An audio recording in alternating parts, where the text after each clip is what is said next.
I remember the day the fire consumed everything. The screams, the smoke, the cold steel against my wrists. It's burned into my mind. My family, my village, gone.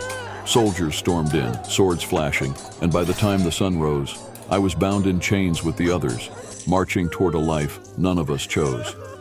Aina was among us that day, just another face in the line of captives. She was silent at first, her face streaked with tears like the rest of us. They didn't spare her either. She had lost her younger sister.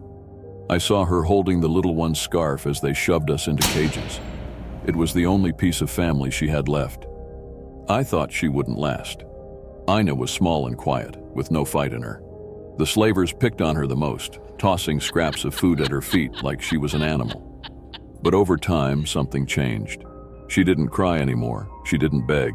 Instead, she watched. She listened.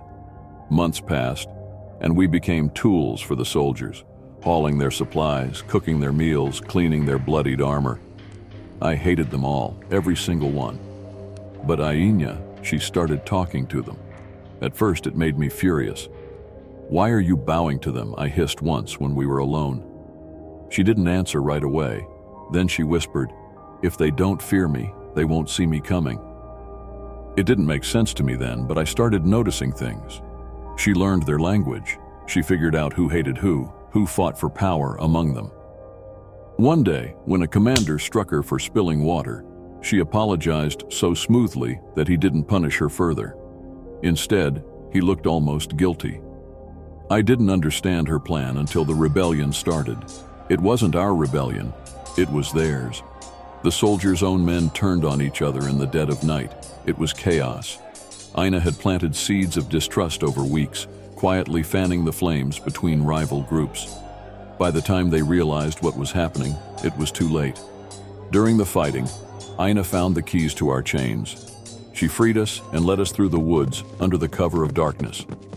I still don't know how she managed it, but when the sun rose, we weren't slaves anymore.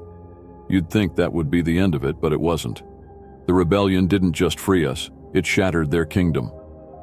The surviving soldiers, broken and leaderless, turned to Aina. They didn't know what else to do, and she didn't turn them away.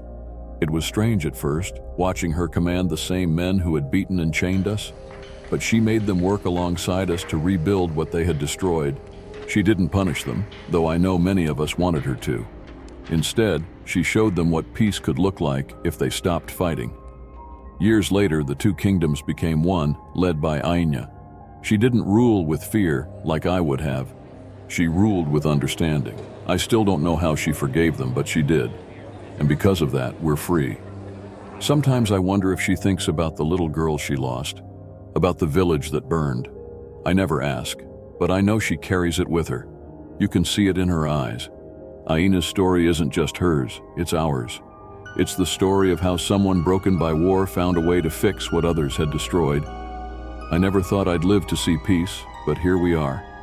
And it all started with a girl who wasn't afraid to listen.